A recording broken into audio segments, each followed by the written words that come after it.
Okay, so this essay that we're going to be reading, or it's a portion of an essay, it's written by Ralph Ellison. And Ralph Ellison is writing about Charlie Parker.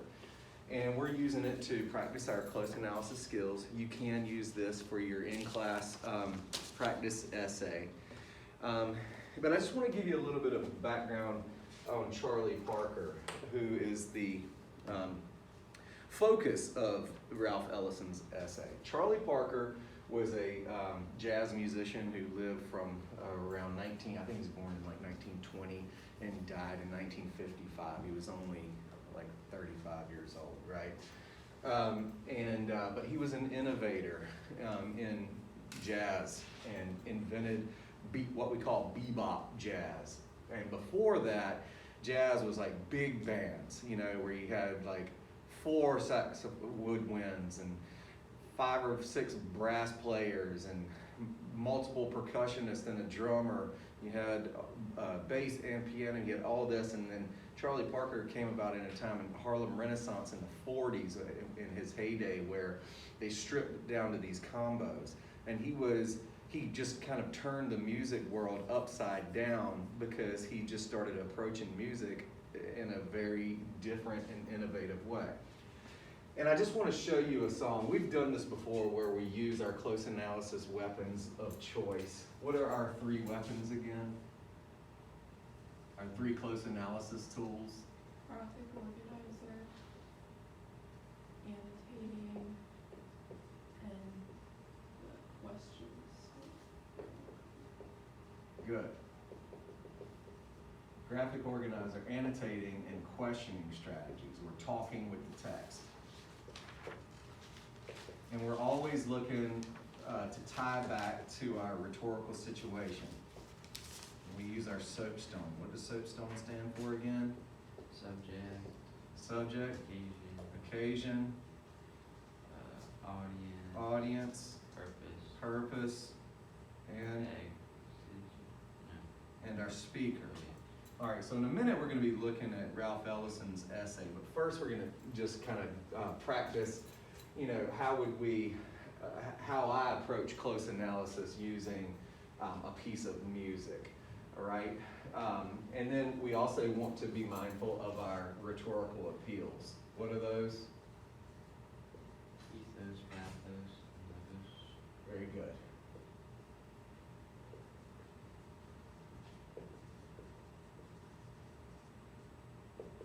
Okay?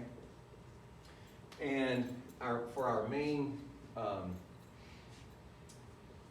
graphic organizer, we look at word choice versus structure or syntax, right? And we can divide that up in, we're always looking for evidence and commentary.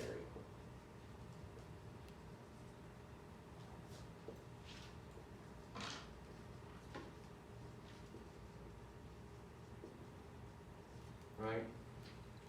So we have these divisions here for our graphic organizer, always tying it back here. All right, I'm going to show you a Charlie Parker song for a couple reasons. We're honoring Charlie Parker today as Ralph Ellison is. I think that's part of his purpose, is to sort of pay tribute to him in a way by analyzing where his name came from. And he uses some interesting techniques in order to discuss why Charlie Parker was named Bird, why they nicknamed him Bird or Yardbird. And he does, you can tell that he has a lot of respect for the musician, but he doesn't always do it by just highlighting the attributes of Charlie Parker. But I want to use this to show you kind of how he sets we'll look at the piece of music, and I want to emphasize how I approach close analysis. I always read the piece, and I'm always annotating and looking for those juicy examples of word choice that really help capture a tone, the author's feeling, or create a certain atmosphere or a mood. But after I read it the first time, I really want to think about the structure of the piece, right? And so for our structure of the song, you know, we can always assume that anything is gonna, you know, even if the intro, even if they begin in the end, like a Quentin Tarantino film, it's still, that's your intro, right? Okay, so you have an intro, and then you have, you know, an A part, and you have a B part of the song. There's usually a bridge, and then there's an A part, B part, usually, and then there is what we call coda, or the end, okay? You have the intro or the expose, and then you have the coda at the end, which, you know, in an essay would be like your conclusion, right? So let's just see, we'll just listen to it real quick so we can get an idea for who Charlie Parker is. All right, so he'll start out, this is grouped in like 8 measures, you know. A measure is 1, 2, 3, 4. So there's 8 measures for the intro. Then he begins his main melody. And then he shifts into a second part, the B part, right? And then we'll see where he goes from there.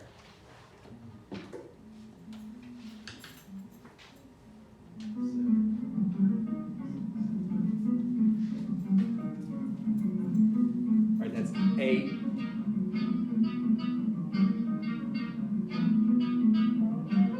And then he comes in with the main melody.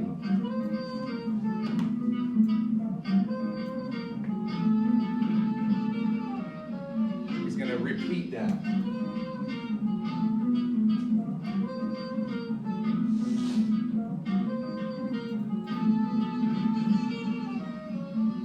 Now he goes to the B part. See how he's swinging that. Completely different rhythm. He's going to do that twice. He goes back to the intro, or the main melody.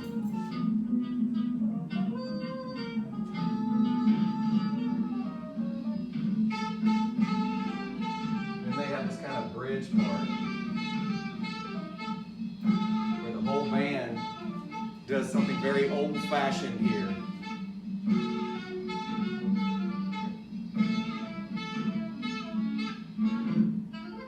And this is what Charlie Parker was known for. He's improvising or soloing over the A part.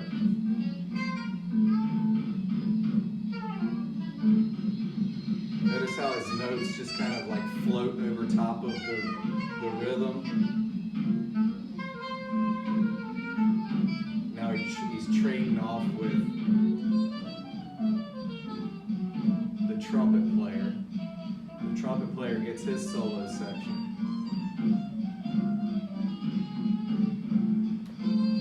So really, this solo section is kind of like a combo of the A and B part.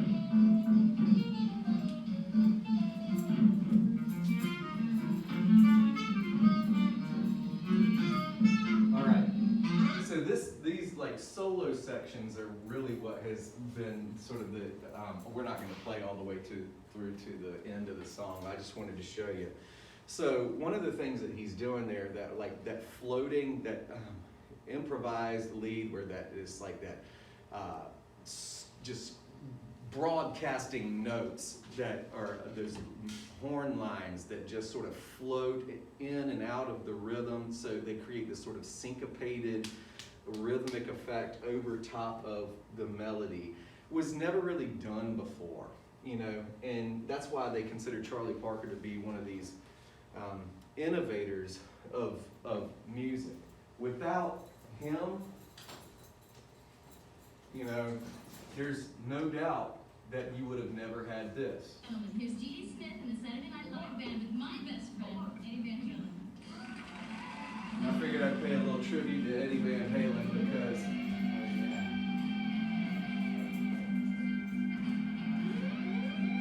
without Charlie Parker, you wouldn't have had this, you know, 37 years later.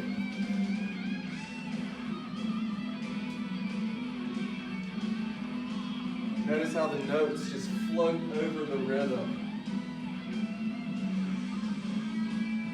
And before Eddie Van Halen, nobody played guitar with that tapping like that. Big swells and swoops. Charlie Parker did that on saxophone. That syncopated trickle picking. Then they have a big rhythm part, kind of like the bridge in Charlie Parker's song, where all the instruments are playing that melody. It's got that counter beat, that syncopated rhythm.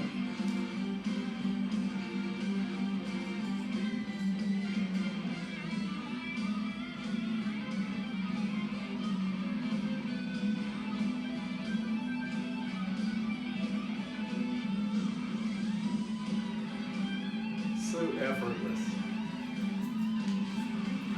Can you do that? Do I play like that? No. Yeah.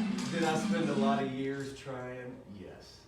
Okay, and that's what makes, Charlie Parker and Eddie Van Halen similar, is they're both innovators where scores of musicians, not just saxophone players following Charlie Parker and guitar players following Eddie Van Halen, but musicians of all different types of music who learn how to adapt and innovate because they're listening to something that had never been done before. Okay, so if you listen to the intro of the Night in Tunisia song, is it starts out with that real like vamping, it's like that's what they call vamping and establishing. It establishes this rhythm and a mood, and his that da da da da da da. It's got a real kind of minor key, and the notes are kind of has a sort of a dark feel. Establishes this kind of dark motion, and then when he switches to the B part, it opens up into this swing, this section, and it's more kind of brass feeling. So we switch to the swing, and the rhythm is not so vamped down.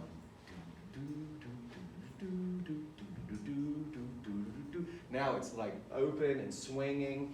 The key is major and it sounds fun, right? So I just want to emphasize how, like, whether we're looking at a film or we're looking at music, start from how the piece is organized, right? How structurally it's been, broken up into its different parts, and then start looking at, instead of, for the song, diction becomes notes, right? And the individual coloring and flavors of notes that they use helps to establish that mood. And that mood is oftentimes connected to how the speaker feels about the piece, especially if you're talking about language. What's the author's attitude there? Okay, so as you go through it, I want you to think about that structure that he's using, and I'm gonna stop the video, and you guys are going to read. We'll read back through the piece, and then we'll switch from analyzing music to analyzing Ralph Ellison's piece about Charlie Parker. Incidentally, Charlie Parker, like so many gifted and talented musicians, had a lot of issues, obstacles that he was trying to overcome. Drug addiction is what ended up claiming his life. He had a bad gambling problem. But notice how Ralph Ellison doesn't just focus on what an innovator and how wonderful Charlie Parker was. He also shows how volatile and unpredictable he could be off stage, and how he was quite dangerous to some people who knew him. You know, he would oftentimes show up wearing somebody's suit that was too small, and you know, not have his horn with him because he had pawned it or whatever, and just like had a lot of issues that he struggled with. But if there hadn't have been Charlie Parker to reinvent music and the way people approach music, especially the idea of small combos instead of big bands, and the way he floated his notes over top of, and just, you know, his notes are like a roller coaster ride over the scales, as opposed to music being broken up into these very definitive parts. He figured out ways to tie them together in ways that nobody had done, just like Eddie Van Halen did, and that was 1987, that video clip you saw of Eddie Van Halen. And we still, you know, we lost Eddie Van Halen day before yesterday, and still everybody's just coming out like, you know, no matter what kind of instrument you play and what kind of music you like, you understand that it was never going to be the same after he came in. Ralph Ellison, same kind of writer. So let's see how Ralph Ellison pays tribute to Charlie Parker, and focus on his structure first, and then go back once you've identified the main component parts of his essay, and then start looking at the actual word choice that he uses to help establish his purpose for writing. What is his purpose here, in how Charlie Parker got his name, Yardbird.